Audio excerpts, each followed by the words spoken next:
Bendiciones, muy buenas tardes a todas las personas que nos están viendo a través de Revolú de Esperanza. Le enviamos un fuerte abrazo desde aquí, desde la hermosa ciudad de Jacksonville, al noreste de los Estados Unidos. Y para nosotros es un gran placer. Le damos gracias al Señor por permitirnos compartir con ustedes. Nosotros tuvimos un fin de semana extraordinario y le damos gracias al Señor, siempre creyendo que en tiempos diferentes Dios tiene la palabra que necesitamos. Y en el día de hoy tenemos un invitado muy especial, alguien que Dios nos ha permitido conectar en estos tiempos, y nos sentimos muy contentos y agradecidos con Dios por tener en este día al pastor Chuck García. Pastor Chuck García, muy buenas tardes, bendiciones. Buenas tardes, ¿cómo han estado? Les agradezco muchísimo la oportunidad que me dan de compartir con sus oyentes. Muchas gracias.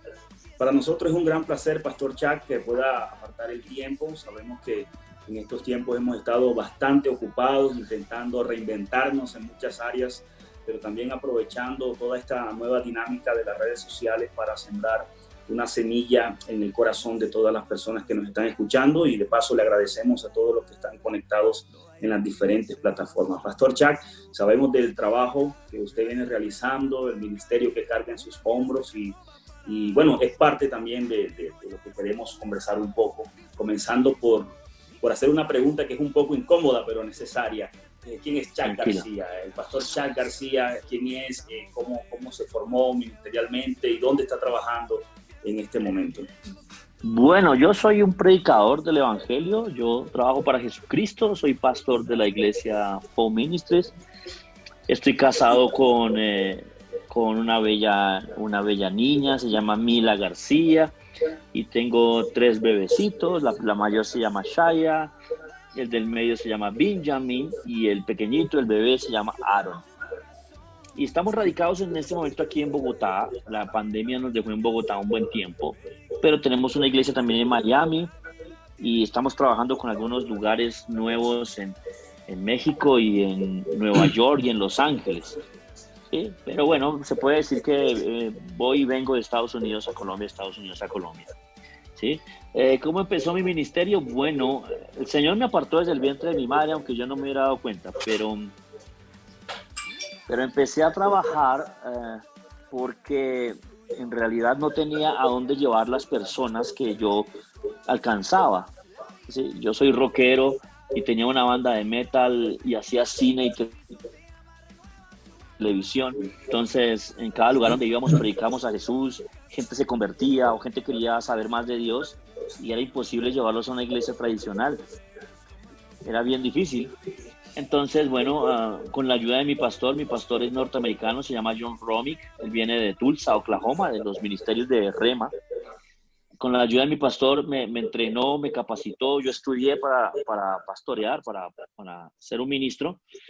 Y hace 10 años fundamos Home Ministries y aquí vamos trabajando, llevando a esas personas a un lugar como un lugar preparado para recibirlos. Somos la misma iglesia que cualquier iglesia, pero tenemos algunos detalles para que ellos se sientan más cómodos. Claro. Creo que cada vez que nosotros vemos cómo Dios obra, también nuestra forma de pensar y nuestra mentalidad tiene que cambiar y transicionar, ¿no? a entender que Dios es Dios del mundo, ¿no? Dios no es Dios de los cristianos ni de los evangélicos. Dios es Dios de toda la tierra y tiene muchas formas de alcanzar al mundo. Una pregunta, el nombre es sumamente interesante del ministerio. ¿Cómo aparece ese nombre? Bueno, cuando yo no era cristiano, cuando yo era inconverso, cuando estaba con el diablo, a mí me llamaban el lobo, pues por mi forma de ser, ¿sí? Por mi conducta, por lo malo que hacía. Bueno, yo llegué a una iglesia, yo me convertí en una iglesia muy tradicional y yo ya no quería que me dijeran más así. Yo detestaba el apodo lobo, porque pues yo había sabido por la Biblia que era malo, que era mal visto. Y algunas personas, como para ofenderme, me decían lobo rapaz, y era feísimo. Y ahí duré varios años sirviendo en esa iglesia, pero en una ocasión un satanista llegó a la iglesia, llegó al colegio de la iglesia, y yo era maestro en ese colegio, y el pastor me dijo que hiciera un ayuno y que me preparara una conferencia y que hiciera algo para alcanzarlo.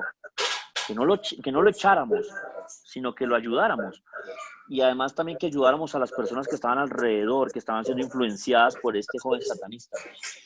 Y bueno, yo me preparé una conferencia, me hice 7 días de ayuno y me alisté y empecé y di la conferencia y bueno, y eso fue un show tremendo que hizo el diablo ahí. Pero el muchacho fue libre y nos hicimos amigos. Satanista y yo nos hicimos amigos. Pero el muchacho no cambió inmediatamente su forma de vestir o su forma de verse, su aspecto no cambió, pero nació de nuevo. Y en la iglesia empezaron a molestarse porque él no cambiaba su aspecto. Ya no robaba, ya no hacía las cosas que quería hacer, ya no hacía pactos de sangre, ya no marcaba las puertas con sangre, pero se vestía de negro todavía y todavía parecía un rockero. Entonces ahí empecé a tener problemas porque yo empecé a defenderlo, pues era un fruto de lo que yo había hecho y lo atacaban y lo molestaban y yo empecé a defenderlo. Y bueno, la conferencia que yo di en ese colegio fue tan importante, fue tan buena que empezaron a invitarme a otros colegios. Y yo empecé a ganarme para el Señor gente muy rara. Empecé a ganarme rockeros, metaleros, punqueros, emos, góticos. Esta gente empecé a ganármela para el Señor. Y esa gente empezó a llegar a la iglesia. Pero la gente no cambiaba en su aspecto, cambiaba en su forma de ser. Sí, ya no querían ser del diablo, pero a los góticos les seguía gustando el blanco y el negro. Les seguía gustando la música gótica y todo eso. Pero pues estaban buscando al Señor. Y además no es algo que ocurra de repente. Entonces, a la final, tuve problemas en esa iglesia y me pidieron que me fuera de esa iglesia. Y volvieron a decirme lobo y era muy feo eso. Y entonces me recogió el pastor John Romick. Él tiene su sede aquí en Colombia y me recogió y me ayudó, me ministró, me sostuvo en ese tiempo. Y él tiene una escuela de entrenamiento, un centro de entrenamiento bíblico que se llama Rema, que viene de Tulsa. Y yo empecé a estudiar ahí, me dijo, estudia, prepárate para el Señor. Y yo recuerdo que había una clase que decía que en la clase se llama Fundando Iglesias. Y nos dijeron, oren al Señor para que el Señor les dé la visión de su iglesia. Y les dé el nombre y les dé el método. Porque la misión es igual en todo el mundo, pero la visión es la que los hace diferentes. Pablo era enviado a los gentiles y Pedro era enviado a los judíos. Entonces yo me puse a orar y a pedirle al Señor que me diera la visión de la iglesia. Y el Señor me dio una visión en la que yo era un lobo cuidando ovejas. Y otros lobos me ayudaban a cuidarlas. Y mis lobos se enfrentaban a los lobos del diablo y los vencían. Y cuando volví en mí, el Señor me dijo, rebaño de lobos. Y yo, wow, no me quité este apodo nunca. Tremendo. Y entonces empecé a pedirle al Señor, bueno, Señor, y ese nombre está como muy conflictivo, mira que yo he tenido problemas con ese apodo. Dame Biblia para esto, Señor. Dame algún verso bíblico, porque ese nombre va a ser conflictivo y yo ya tengo muchos conflictos por lo que hago. Y el Señor me llevó, una persona se conectó a internet, yo no la recuerdo quién fue, pero llegó y me dijo, mira, Chuck, esto es para ti. Y me dio un versículo en Génesis 49:27. Génesis 49:27, cuando Jacob va a morir, llama a sus hijos para bendecirlos. Y la forma en que bendice al pequeñito Benjamín, le dice, tú serás un lobo feroz. Por la mañana capturarás tu presa y por la noche le darás a tus hermanos una parte. Y esa fue la bendición que le dio Jacobo a su hijo Benjamín. Entonces yo dije, bueno, parece ser que el lobo no es tan malo. Entonces, y me puse a investigarlo. Y resulta que la tribu de Benjamín, que la tribu de Benjamín es un lobo. Y ellos se identificaban con el lobo, así como la tribu de Judá se identifica con el león. Y así, entonces, bueno, ok. Entonces, el lobo parece que no está. Y es más, la Biblia dice que Satanás está como un león rugiente. Pero también dice que Jesús es el león de la tribu de Judá. Entonces el león también puede ser bueno y malo. Entonces, bueno, le hice caso al Señor y le puse a la iglesia rebaño de lobos. Pero ya cuando nos extendimos a los Estados Unidos, quisimos igualar los nombres, porque en inglés es Flock of Wolves. Entonces quisimos igualar los nombres. Entonces la forma de igualar los nombres para que no parecieran dos cosas diferentes fue por las siglas. Entonces quedó FOW, F-O-W, Flock of Wolves Ministries. Y así nació, y así vamos trabajando, y ahí vamos. Ese es nuestro cuento, ese es nuestro trabajo. Qué tremendo, Pastor Chuck, de verdad que es Sí, muy interesante. Ahora, una gracias. pregunta, y quiero, porque es que estamos ahora mismo solamente a través de Facebook y de otras plataformas, sino que también estamos a través de nuestra radio online, que es Crossview Ujú. Radio. Y sé que hay muchas personas viendo y haciéndose preguntas. Yo quiero hacerte una pregunta y sé que la tienen bien clara, y es, ¿por Sí. qué se relaciona mucho la música rock, metal y todo este tipo de género musical con el satanismo? ¿Por qué se ha llegado a pensar eso? Si es un pensamiento correcto o es incorrecto. Bueno, es un pensamiento errado, porque no hay algo que sea del diablo. Nada, el diablo no es creador. El diablo es un corruptor. Entonces no hay nada que sea del diablo. En realidad, la música es de Dios y el diablo la corrompió. El arte es de Dios y el diablo lo corrompió. Entonces, por ejemplo, hay un rockero norteamericano, cuando nació el gospel y cuando nace el rock and roll, un rockero norteamericano que se me escapa el nombre ahorita, pero a ver si lo recuerdo. Necesito regalarme el conector y este que está ahí, a un lado en la maleta. Este hombre empezó a ministrar en las cárceles el evangelio, empezó a predicar el evangelio y a ministrar el evangelio en las cárceles, y no tenía más ropa que ponerse sino ropa negra. Entonces él iba a tocar a las cárceles con ropa negra porque no tenía nada más que ponerse, era lo más elegante que él tenía. Y entonces era rockero, ministraba en las cárceles y con ropa negra. Entonces, bueno, empezaron los religiosos a enojarse. Algunos, no sé por qué hay gente que piensa que el negro es del diablo. No sé cómo lo asocian. Si la Biblia dice, por ejemplo, en Éxodo, cuando Moisés buscaba a Dios, dice que Moisés buscaba a Dios en las partes más oscuras del monte y se metía a los lugares de tinieblas y allá buscaba a Dios. Pues el que lo vea pensará que está buscando al diablo porque se metió en un lugar oscuro, que yo solo lo tengo que buscar en la luz. Entonces es absurdo. En Génesis también dice que Dios es música y que Dios hizo la música, y que cuando nació el diablo, pues bueno, hubo música, pero no dice que el diablo sea música. ¿Sí? Entonces hay mucha ignorancia bíblica y también hay mucho, ¿cómo lo decimos? Mucha influencia cultural en las personas. Por ejemplo, yo he ido a lugares en Centroamérica donde el merengue es de Dios y todo lo demás es del diablo. Entonces, el rock o cualquier otra cosa es del diablo, pero si es merengue es bueno. No. Claro, claro, claro. Bueno, sí. El día es de Dios, pero Sí, el diablo. Sí, sí. entonces hay mucha cosa cultural ahí que está influenciando las opiniones, pero no estamos rigiéndonos por la Biblia. La Biblia debe ser mi rector. Si la Biblia dice que es bueno, es bueno, y si la Biblia dice que es malo, y ya. Claro, Chuck, una pregunta y cambiando un poco la temática, de pronto adentrándonos más en lo que es la influencia de la iglesia en la generación de hoy. Eh, ¿Por qué la necesidad de nosotros como iglesia y como ministerio, hablando de la iglesia de Cristo, no de los diferentes grupos o visiones locales, sino por qué la iglesia de hoy tiene que ser una iglesia que se enfoque firmemente en la juventud? Bueno, la iglesia ha sufrido varias derrotas a lo largo de su historia cuando pierde a los jóvenes.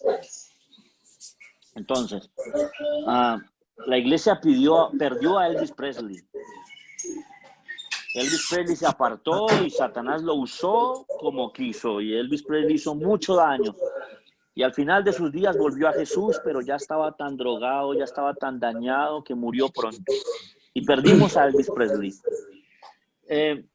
Perdimos a Alice Cooper, aunque Alice Cooper ya está otra vez en el Señor. Alice Cooper es un rockero muy famoso, lo dicen que es el papá de Marilyn Manson. Lo perdimos, hizo mucho, estuvo sin Cristo. El diablo sabe que en la iglesia nacen personas con talento. Tú conoces todas las personas que se ganan Grammys en los Estados Unidos y todos los que trabajan, los que participan en La Voz o en todos estos festivales, aprendieron a tocar y a cantar en sus iglesias. Y el diablo les ofrece algo que les parece más atractivo y la iglesia no tiene cómo responder a eso y los perdemos. Entonces, la iglesia viene perdiendo la batalla contra el diablo por los jóvenes varias veces, y cuando los jóvenes vuelven a Cristo fue cuando ya lo chupó el diablo y ya hizo lo que quiso con ellos, los exprimió y vuelven a la iglesia ya por un cáncer o por un SIDA. Pero deberíamos haberlos tenido todo el tiempo con nosotros, estos grandes talentos. Entonces, ¿qué pasa? Cuando yo veo la Biblia, cuando yo veo la iglesia del Nuevo Testamento, cuando yo veo las historias de los profetas y de los apóstoles, eso es muy apasionante, no hay razón por la cual irnos. Por ejemplo, mira, Jesús, yo les hablo, cuando hablo con jóvenes les pongo este ejemplo. Jesús se inventó el surf a las 3 de la mañana en el mar de Galilea sin tabla. ¿Cómo es que el surf no es de Dios si se lo inventó Jesús? El rock and roll nació en iglesias, el gospel nació en iglesias, Van Gogh era cristiano en su inicio. Van Gogh estudió para pastor, pero los pastores le dijeron que esa clase de arte que él hacía era del diablo y que Dios no lo iba a usar nunca. Y Van Gogh se entristeció y se apartó del Señor y se volvió loco. Yo recuerdo también Hugh Hefner, el dueño de Playboy, dijo que cada uno de sus actos eran una protesta contra la religiosidad de sus papás cristianos.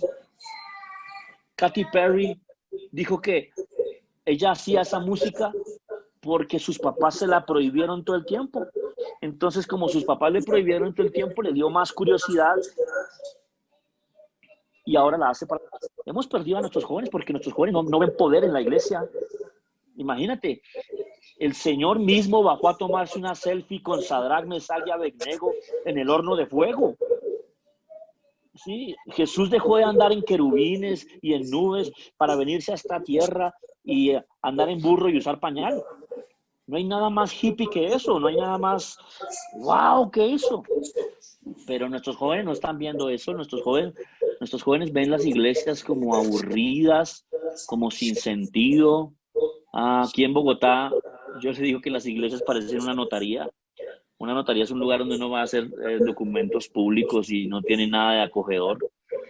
Y hemos perdido la batalla con los jóvenes porque nuestras apreciaciones culturales se han puesto encima de la Biblia y a veces no tenemos respuestas para dar a los muchachos y ellos no ven el poder de Dios. Y el diablo tiene un poco de seducción barata que los enreda con eso. ¿Sí? Es necesario que hoy día hagamos algo. Bueno, yo sé, Dios va a hacer algo, la iglesia nunca es derrotada. Pero si la iglesia siguiera como va, en 20 años no habría iglesia. ¿Sí? Bueno, algo así, perdona que te interrumpa, sucede aquí en los Estados Unidos. Aquí podemos ver la iglesia americana en una decadencia extraordinaria. Templos, auditorios inmensos. Vacíos, sí. Yo recorro calles por Miami. Yo recorrí una calle en Miami hace unos meses y conté 40 templos en una calle y todos abandonados. Cristianos, no eran católicos, eran cristianos. Mira, hay un ejemplo muy claro y no sé si tú has escuchado el caso de la Catedral de Cristal. Claro que sí. Allá en Estados Unidos, en California. Esa la compraron los católicos hace poco. Y resulta que la Catedral de Cristal fue catalogada una de las 7 maravillas modernas. Salió hasta en Los Simpsons. Y resulta que los que hicieron la Catedral de Cristal, los ancianitos, los mayores, tuvieron hijos. Y sus hijos se congregaban en la Catedral de Cristal. Yo esto lo supe por una fuente de ahí mismo, no me lo estoy inventando. Y cuando los muchachos iban a hacer un concierto, no podían porque la acústica del lugar no lo permitía. Imagínate, todas las paredes de vidrio, el sonido era un caos. Si los muchachos iban a proyectar una película, no podían ir al lugar porque era de vidrio. Si iban a hacer una obra de teatro, no podían correr las sillas porque en la mitad de la iglesia una fuente. Aparte de eso, algún efecto para una obra de teatro, ese órgano de tubos tan grande que había ahí dañaba todo el sonido. Entonces, los hijos de ellos ya no volvían a la iglesia y los nietos de ellos mucho menos. O sea que la catedral de cristal fue destruida por la catedral de cristal. El templo destruyó la iglesia. Tengo un ejemplo de David Ormachea en Chile. David Ormachea pastoreaba una iglesia en Chile y él con otro copastor estaban evangelizando a la gente en las calles. Y un día llega el copastor y le dice a David, los hippies están llegando a la iglesia con los rockeros,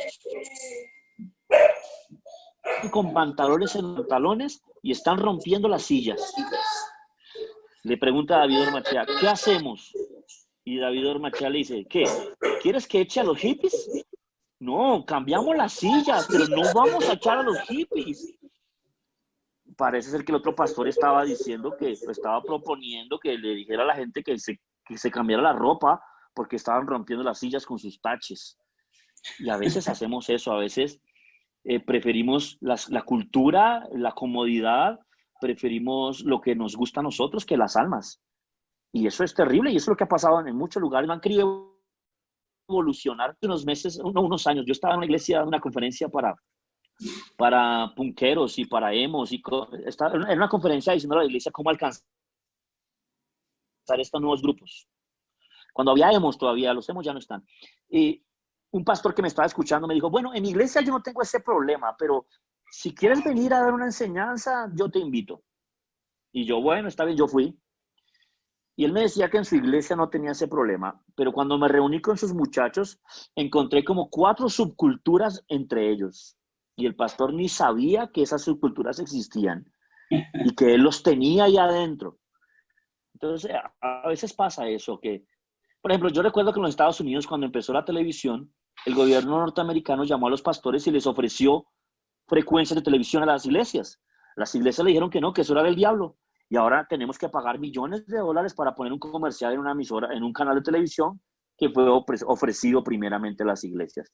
Sí, eso claro, es lo que es el panorama. Sí, yo pienso que ha faltado visión. Creo que lamentablemente la iglesia durante mucho tiempo tuvo una mentalidad escapista, donde siempre pensábamos era que venga el Señor, vámonos rápido de aquí y no hagamos nada. Sí, una mentalidad escapista y nos olvidamos, o sea, le entregamos todo al sistema y el sistema sabe administrarlo muy bien y a veces nosotros no lo hacemos. Pero una pregunta, Pastor Chuck, ¿cómo? Porque dijiste algo en todo lo que estabas comentando y me nace la pregunta, ¿cómo nosotros como pastores podemos, de pronto, si no ser una iglesia, una congregación con una visión 100%, por decirlo así, enfocada a este tipo de subculturas, cómo nosotros podemos crear un ministerio dentro de la visión para alcanzarlo? ¿Cómo se hace la estrategia? ¿Cómo se les llega a ello? ¿Cómo es el lenguaje? Porque yo creo que es diferente, ¿no? Ok, la Biblia muestra mucho a Pablo y a Jesús haciendo cosas salidas del entendimiento natural. Pablo predicó en el Areópago y cuando predicó en el Areópago citó a un poeta epicúreo. ¿Por qué sabía eso Pablo? Porque Pablo se empapaba de la cultura para saber cómo hablarles. ¿Por qué Jesús hacía milagro un sábado en la sinagoga? ¿Por qué no lo hacía un miércoles, un jueves, un día que no pusiera tanto problema a la gente? Porque la sinagoga, hacer un milagro en sábado en la sinagoga le daba rating. ¿Sí? Ahí era donde, wow, había una explosión de opinión. ¿Sí? Pablo dice que al lugar que fueres, haz lo que vieres. En otra parte dice que se hizo judío a los judíos, gentil a los gentiles, griego a los griegos, para ver si alcanzaba a uno por lo menos. ¿Qué pasa? Yo le digo a las iglesias aquí en Latinoamérica que hablan cristiñol. O sea, nos inventamos un lenguaje que solo nosotros entendemos. Por ejemplo, hay una canción de Petra que me gusta mucho, es de metal, y dice, Señor, llévame a tus atrios, al lugar santo, por el altar de bronce. Señor, tu rostro quiero ver. Y la canción es muy bonita, pero se necesita ser teólogo para entenderla.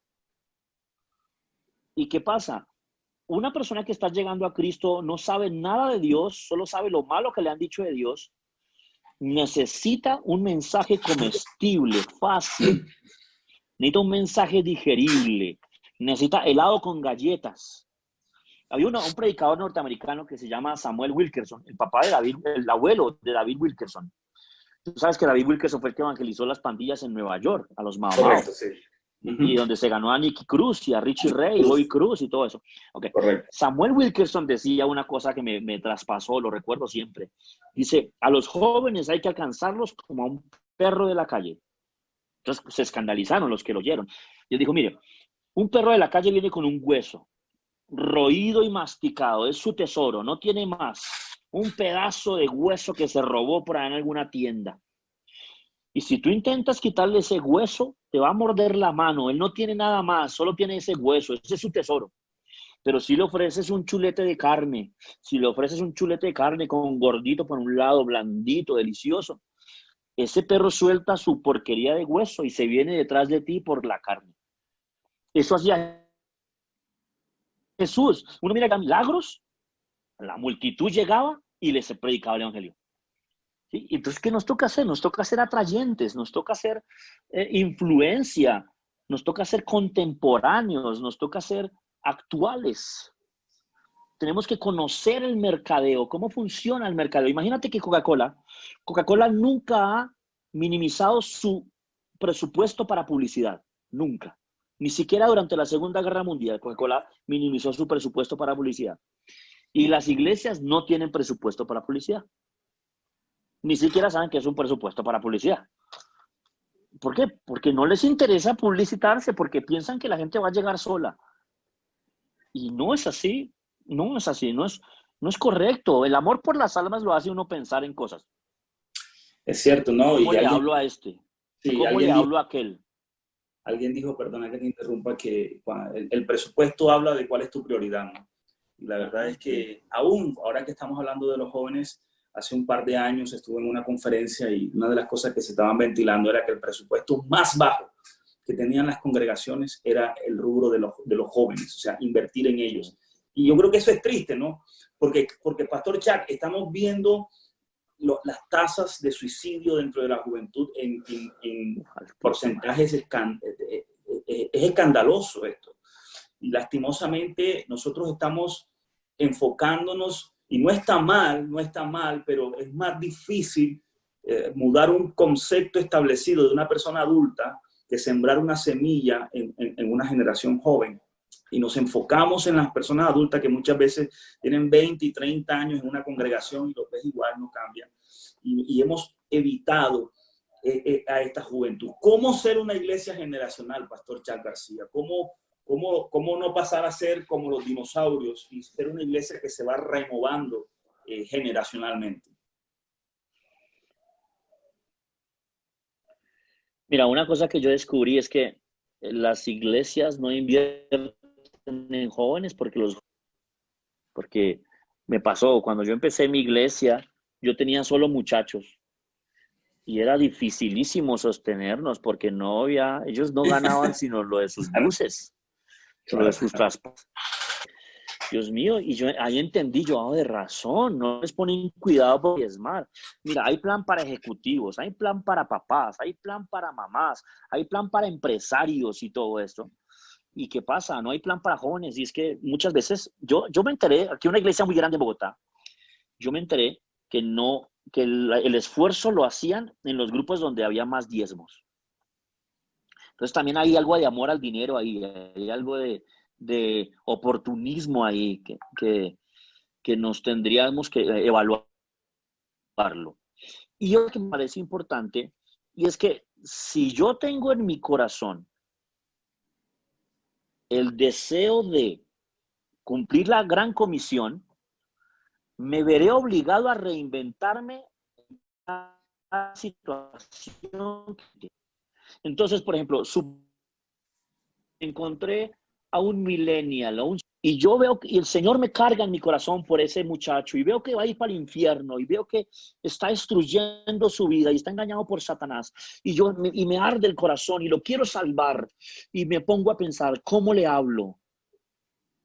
¿Cómo me entiendo con él? ¿En qué idioma habla? ¿En dónde lo encuentro? ¿Qué redes? ¿En dónde pongo un comercial para que lo vean sus redes? ¿Sí? ¿Qué frecuenta él? ¿Sí? ¿A dónde llego? Jesús hasta para hablar con la mujer que tenía 5 maridos. Ningún rabino iba allá. Si tú te das cuenta, ahí no lo molestó ningún rabino. Ningún rabino lo molestó ahí porque ahí no iban los rabinos. Y Jesús sí fue allá. Jesús se mete al pozo de Betesda. Era un lugar que ningún rabino entraba porque era asqueroso. El pozo de Betesda era un lugar maldito y ningún rabino entraba allá. Y Jesús se mete hasta allá y salva a un muchacho, a un hombre que estaba años paralítico. Y tú miras ahí y ninguna persona lo molestó ahí, ningún rabino lo criticó, porque ahí no hay rabinos. Se metió a Jericó, la ciudad maldita. Allá vivían los perros. Era como Las Vegas de esa época. Allá un hombre de Dios no se mete allá, usted allá. Y Jesús se metió por la mitad de la ciudad y se autoinvitó a comer a la casa de Zaqueo. El amor por las almas nos llevará a crear estrategia, a orar diferente. De pronto empezamos por ahí. Señor, ¿cómo le hablo a este tipo tan raro? ¿Cómo me gano a este hombre que golpea a su esposa? ¿Cómo me gano a este muchacho que está robando a su mamá para drogarse? ¿Cómo le hablo? ¿En dónde lo encuentro? ¿En dónde tengo una comunicación con él que yo pueda ministrarlo? Ese amor por las almas te llevará a reinventarte cada vez que te encuentres a una persona a la cual Dios quiere que tú le hables. ¿Sí? Entonces, a veces veo eso, que es como que hay una doctrina que ha hecho mucho daño a la humanidad, y es que el que va a ser salvo llegará. Mucha gente piensa eso.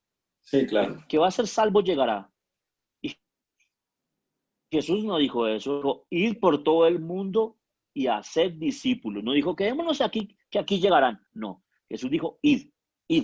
Después dijo, visitemos a los enfermos, vayamos a las cárceles, visitemos al hambriento, al afligido, al huérfano, a la viuda. Vamos.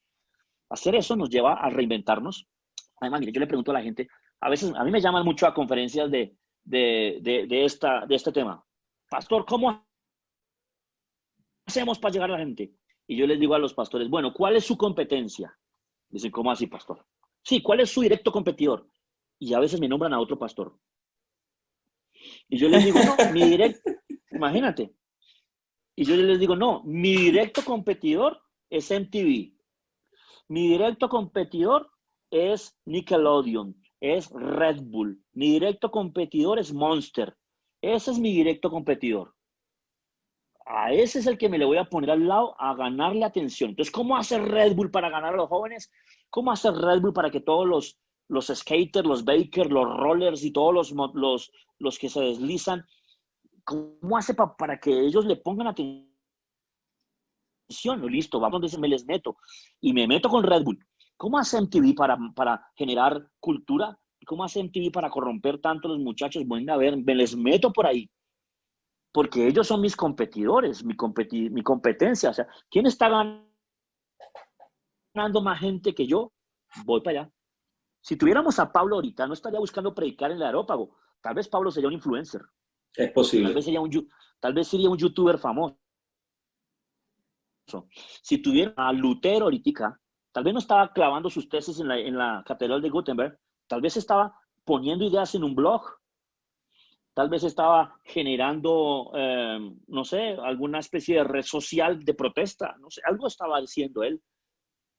Sí, bueno, nos tocó este turno nos tocó a nosotros, a esta clase de iglesia nos tocó antes de la venida de Cristo. ¿Qué vamos a hacer?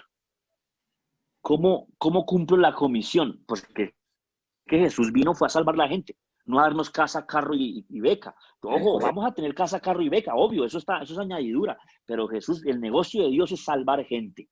Las almas. Ese es el negocio de Dios, salvar almas. Eso es. Claro, claro, y por eso, y se lo dijo claro a Pedro cuando lo llamó.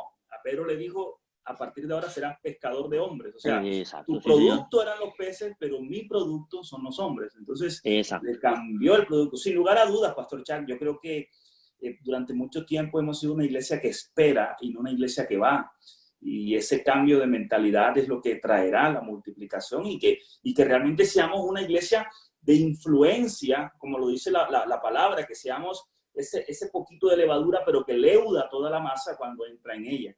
Y yo creo que Ajá, muchas de las ajá. cosas es que, como dijo el apóstol Pablo, tenemos que renovar nuestra forma de pensar. Nosotros como iglesia cristiana a veces tenemos también nuestros propios ídolos y nuestras propias vacas sagradas que nos han Ajá. impedido ser efectivos en el trabajo. Pastor Chuck, una pregunta.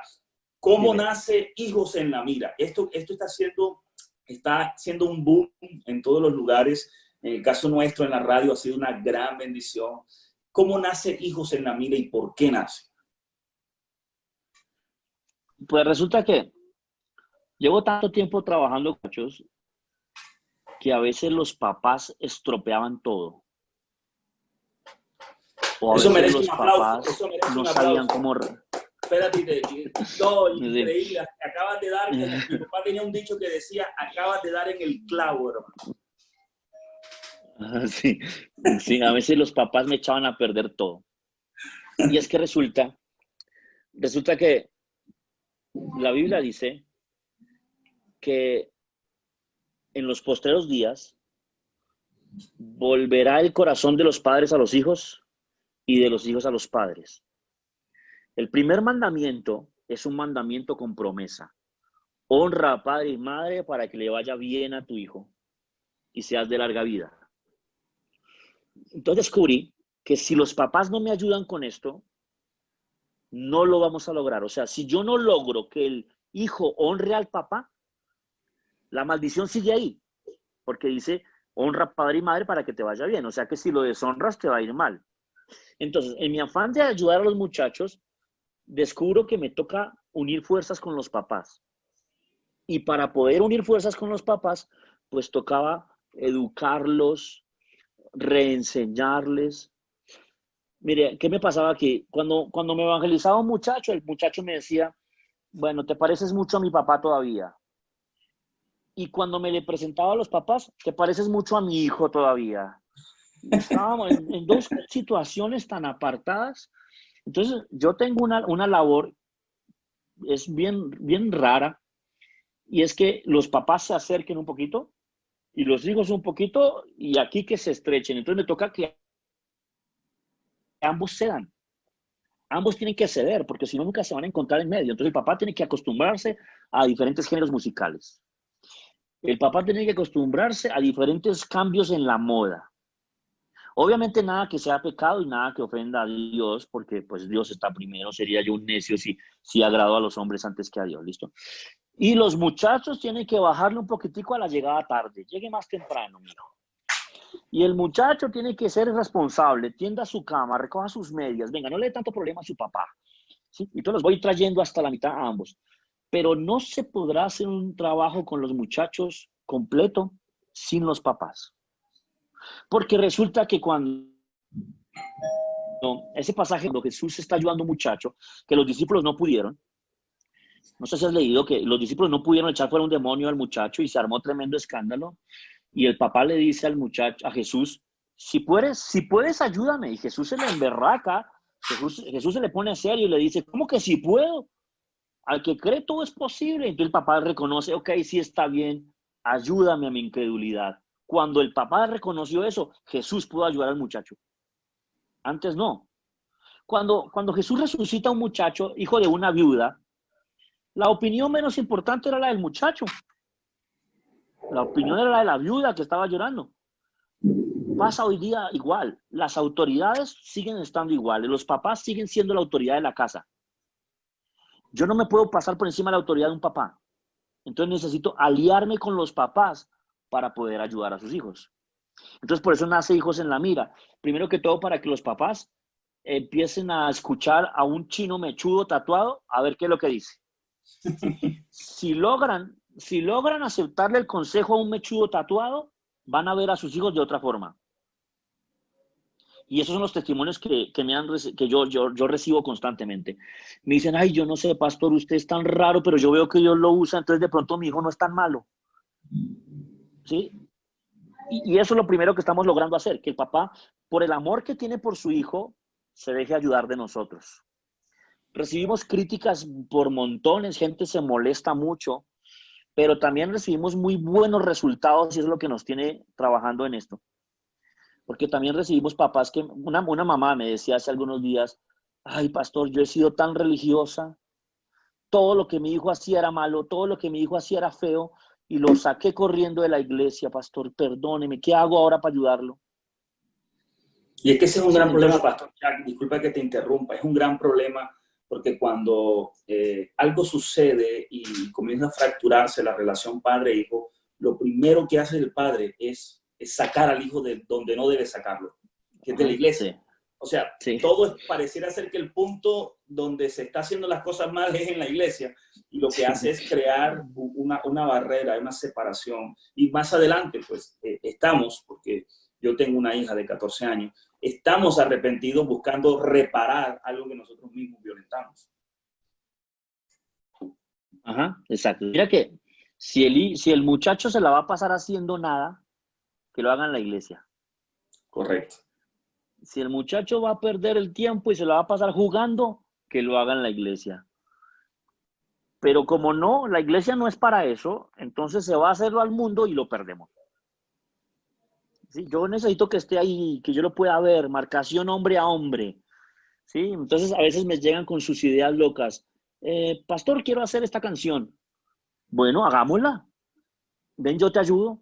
Pastor, quiero aprender a hacer graffiti. Bueno, ven, yo te enseño. Ven, hagamos y busquémonos a alguien que nos dé clase. Pastor, yo quiero aprender a hacer tatuaje. Bueno, averigüemos cómo se hace esto bien hecho, con decencia, con orden. Y entonces, ¿qué pasa? Los muchachos ya no dicen, ah, a Dios no le gusta el arte, o sea que no le gusto yo. No, ya no dicen eso. Ya si se van será por otra causa, no por eso. Entonces, ayuda muchísimo que nosotros seamos más, no es tolerantes ni permisivos, sino pacientes. En una ocasión, cuando yo tenía la banda de New Metal y cuando yo tocaba en los bares, un papá llegó y me dijo que mis canciones no llevaban a nada bueno. Y es que este pastor quería que en 3 minutos y medio que dura una canción, el muchacho, contristado de pecado, se arrepintiera, renovara su mente y saliera al ministerio. No, eso no pasa. No pasa. El Señor Jesucristo andó 3 años con Pedro y al final por allá logró dar fruto Pedro. Somos muy impacientes, no somos tolerantes con amor, somos inmediatistas, No, queremos una fe instantánea. y es triste porque yo te voy a decir algo, es como en el matrimonio también, aunque es otro tema. O sea, un matrimonio que está mal no está mal porque se casó y mañana apareció la maldad, o sea, apareció algo malo, es un proceso de deterioro, igual que una Uh-huh. relación padre e hijo, pero entonces cuando llega a la iglesia en el servicio de domingo me lo tienes que cambiar, porque si no, no va más. Uh-huh. De la misma forma, el proceso de restauración es un proceso que toma tiempo. Tú lo has dicho con Pedro, con el apóstol Juan. Jesús trabajó a esa gente venía rota del sistema. Y él lo Sí. restauró. Y llegó un momento en que dijo, ¿hasta cuándo estaré entre ustedes? Ajá. Entonces, Sí, sí. a veces queremos ser como el sistema de hoy, meter las palomitas de maíz en el horno y que explote y vamos a comérnoslo sin saber de que hay corazones que están quebrados, hay emociones que Ajá. están destruidas y eso amerita un proceso, una intervención, ¿no? Ajá. Y hay cosas que nunca van a cambiar. Por ejemplo, aquí yo tengo un montón de metaleros que les sigue gustando el metal. Ellos no, ahora escuchan metal cristiano, pero nunca dejaron el metal. ¿Sí? Encuentro gente que les gusta el arte gótico y nunca dejaron el arte gótico. Ahora buscan arte gótico que no ofenda a Dios, pero nunca lo dejaron. ¿Sí? Entonces, porque si hay cosas que son meramente personales. ¿Sí? Si la Biblia no dice, no, no me meto a cambiar eso. ¿Sí? Y hay Claro. papás que, por ejemplo, mira, hace unos años eh, era imposible pensar en viviría de los videojuegos y que alguien iba a ganar dinero siendo un gamer. Eso era imposible pensarlo. Ahora yo he visto muchachos que sostienen a sus papás ganando torneos de videojuegos. Y sus papás entonces le compraron una silla más cómoda y le compraron el mouse y venga, mijo, yo lo entreno, hágale, mijito, que es que vea, usted me pagó el arriendo este mes, venga, hagámosle, mijo. ¿Sí? Y antes era vagabundería, ahora es un oficio. Entonces, si la iglesia no va conforme al mundo va cambiando, obviamente sin pecar, sin tolerar al Claro, diablo, claro. vamos a desaparecer si no cambiamos nuestra forma de interactuar en Sí, eso esa es cierto. interfase. No, y la Biblia dice, Pastor Jack, con estrategia haréis la guerra. O sea, Ajá, si exacto, nosotros exacto. pensamos que la forma como golpeando con la Biblia en la cabeza, que era en los años 80 y 90, es lo que vamos a hacer Ujú. ahora, estamos perdidos. Y yo creo, Pastor Jack, y para todos los que nos están viendo, escuchando, a un ministro, yo creo que estamos en el mejor tiempo de la iglesia. Este es el Oh, sí. mejor tiempo de la iglesia, no fueron los 90, no fueron, cada época tuvo su momento, pero yo estoy creyendo firmemente que esta década que abrió el año 20 va a ser una década extraordinaria de salvación, de capturar almas, de la red, se va a llenar, va a ser poderoso. Yo lo creo, Pastor Chuck. Amén. Sí, Señor, así es. Así es, así es. La iglesia no se va a ir de este mundo derrotada. Jamás. No, Dios dejaría de ser Dios. El diablo va a decir, ráptalos ya, Señor, llévatelos, no me los aguanto, ráptalos ya. Porque la iglesia va a trabajar, va a cumplir su cometido. Sí.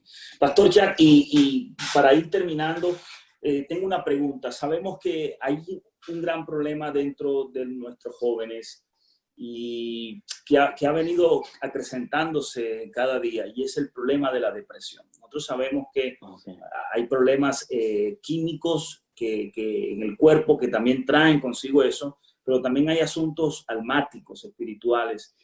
Si en este caso, de pronto hay gente que nos está Sí. escuchando, padres que están en sus cabezas intentando hacer algo con sus hijos o muchachos que nos están viendo, ¿cuál es el paso a seguir cuando de pronto un joven se acerca a un pastor, a su líder de jóvenes o a un amigo y le dice, mira, este es mi plan, tengo este plan, ¿cuál es el paso a seguir? Mira, yo estoy aquí hemos tenido unas situaciones tan tremendas en Colombia. Yo sé que en Estados Unidos también. Allá al sur de la Florida, la estadística es que más o menos cada 12 horas se suicida un muchacho.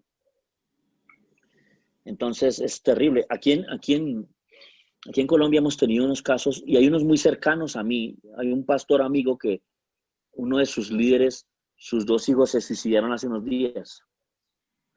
Y yo me acuerdo que yo me enojé mucho con el diablo y me encerré a orar y le dije, Señor, ¿cómo trato esto? Dime cómo trato esto, Señor, porque es, es montones de muchachos suicidándose por depresión.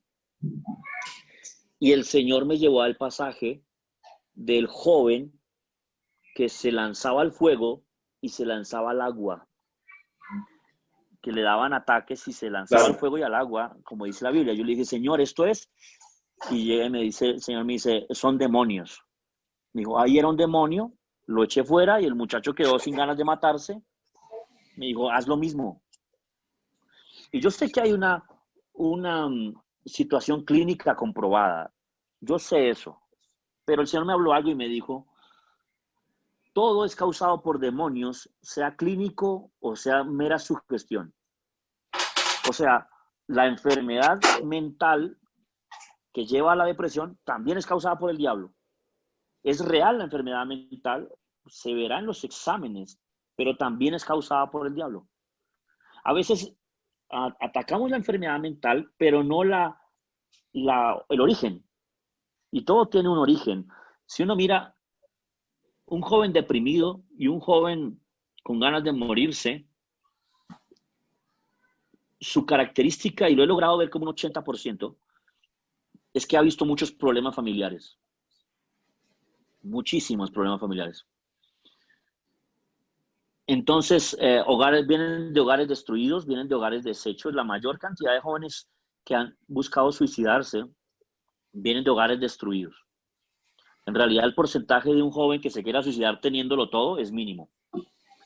Hablando de no lo material, sino teniendo un hogar estable y una familia correcta. Que también ocurre, ¿no? Recuerda que Adán y Eva se torcieron y no les faltaba nada, ¿no?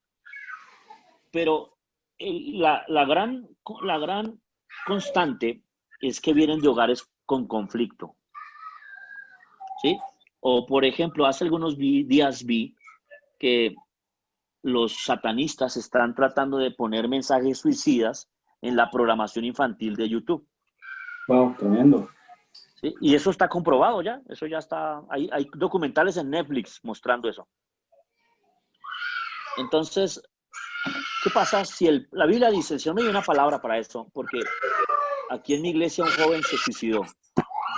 No sabemos si se suicidó en una pelea o fue muerto en una pelea o si se suicidó, pero sabemos que estaba lleno de conflictos y de drogas.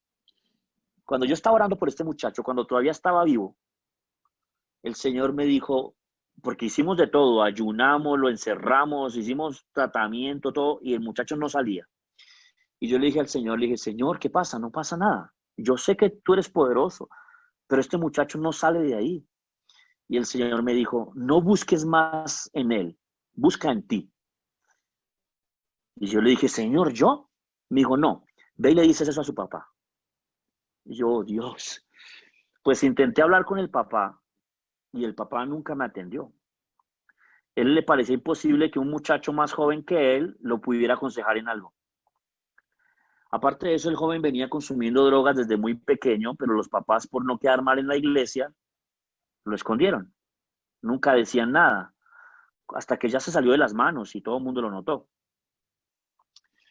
Yo le dije al Señor, dame una palabra para yo decirle a este hombre, dame Biblia, porque él no me va a creer a mí. Y el Señor me dijo, antes de que Satanás saque una casa, tiene que primero atar al hombre fuerte. Cuando ata al hombre fuerte, saqueará su casa. Y yo me puse a investigar. El papá nunca quiso hablar conmigo. El papá no me dio la cara nunca. Pero yo me puse a investigar y me di cuenta que el hogar estaba deshecho. El papá estaba esperando que el muchacho saliera de las drogas para irse de la casa. No quería darle dos problemas a la familia, entonces estaba esperando que el muchacho dejara las drogas para irse de la casa. Y esto era lo que causaba que el otro muchacho consumiera drogas. Wow. Entonces, todo está, ellos no se dañan solos. Una vez un papá me trajo el muchacho y me dijo, aquí se lo dejo cuando vengo por él. Y le dije, no, esto no es un carro. Es más, y si fuera un carro, usted lo manejó mal y lo dañó. Esto lo hacemos usted y yo porque la Biblia dice, honra a tu padre y a tu madre para que te vaya bien. Entonces, son demonios. Yo sé que es el diablo. Ellos dicen que escuchan voces, que la depresión los invade de un momento a otro, que la angustia los invade de un momento a otro. Y yo sé por la Biblia que son demonios que lo hacen y después produce una reacción química en el cerebro que es lo que se cataloga como enfermedad. Pero yo sé que son demonios y aquí hay varias personas que lo han superado, varias personas, ya en realidad son más de 20 que lo han superado en oración, creyendo la palabra del Señor y oponiéndose a las sensaciones que tienen, ordenándole al diablo que no toque más sus pensamientos y su mente. Tremendo. Cuando yo era muy joven, tuve, ya cristiano, tuve unos momentos de depresión y ganas de morirme tremendo. Y en ese tiempo no se pensaba que era una enfermedad, solo se pensaba que era el diablo. Entonces yo oré fervientemente, reprendí al diablo y se me quitó. Ahora, como se piensa que es una enfermedad, pues entonces oras y reprendes al diablo o te tomas unas pastas. Y entonces ahora tenemos dos opciones y yo sé por la Biblia que es solo una. Una causa la otra, pero es solo una. ¿Sí? Entonces, la Biblia dice que el Señor guardará en completa paz aquel cuyo pensamiento en él persevera. Y que el Dios de paz aplastará en breve a Satanás. ¿Sí? Y que la paz de Dios no es como el mundo la da. Entonces, esos versículos son los que yo utilizo para ministrar a muchachos con depresión y con angustia. Sí, es interesante, pastor, porque el Salomón también dice en Proverbio que nunca la maldición viene sin causa, sino Ajá. que hay un motivo, hay una razón.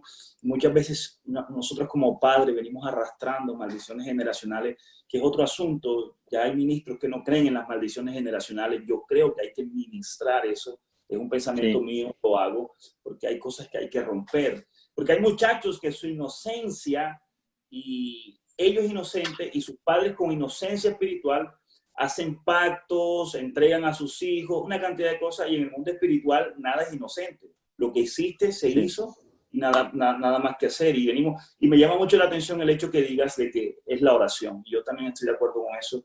Creo que la oración es la que tiene el poder de romper. La palabra de Dios lo dice, si el Hijo libertare, seréis verdaderamente libre. Verdaderamente libres. Amén, amén. Así es, así es. Sí. Pastor Chuck, de verdad que muy agradecido. Muchas gracias por tu tiempo. Sé que siempre se está ocupado en muchas cosas, pero gracias por estar con nosotros aquí en este espacio de Revolú de Esperanza. Y de verdad que muy agradecido. Unas palabras finales para todas las personas que nos están viendo, que nos están escuchando, que lo harán y lo harán después también en los diferentes medios y plataformas. Ok, hay una palabra especialmente para los papás y yo sé que va a ayudar a los muchachos. La Biblia dice en Deuteronomio que la maldición del pecado hará que tus hijos sean llevados cautivos. Y dice, y se te desharán los ojos de llanto y no podrás ayudarlos. Y serán llevados cautivos a otras naciones y no podrás hacer nada. La maldición del pecado. Pues Gálatas 3:13 dice que Cristo se hizo maldito en la cruz para librarnos de la maldición del pecado. Entonces, señor padre, familia que me está oyendo, si usted creyó en Jesús, será salvo usted y su casa. Esa promesa se cumple porque Jesús murió en la cruz para salvarlo de la maldición del pecado y esto incluye a sus hijos. Simplemente, papá, una su fe a la de nosotros, una su fe a la de la iglesia y usted verá la victoria. En algún momento verá a ese muchacho feliz en Dios y usted feliz porque él está feliz. Amén. Qué tremendo. Qué tremendo. Familia, muchas gracias. Este ha sido el pastor Jack García desde la ciudad de Bogotá, Colombia, con el ministerio que Dios ha puesto en sus manos, impactando, cambiando. Recuerden bien que en el libro de los Hechos, en una oportunidad a los apóstoles le dijeron, aquí vienen estos que trastornan el mundo entero. Creo que esa es la iglesia, eso somos nosotros. De verdad que estamos muy contentos. Le enviamos un fuerte abrazo a toda la familia transformadora global, Crossview Epicentro, aquí en la ciudad de Jacksonville.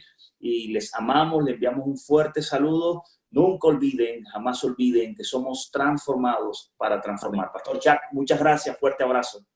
Con gusto, gracias por tenerme en cuenta, gracias por pasar nuestros programas.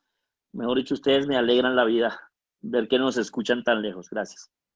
Gracias, bendiciones. Pastor Jack, muchas gracias, mi hermano, por este tiempo. Muy agradecido. Con gusto, lo que necesiten me dice y nos conectamos y hacemos otro live. Gracias, un fuerte abrazo, que tengas buena noche. Amén. Gracias. Bendecido, chao. Listo.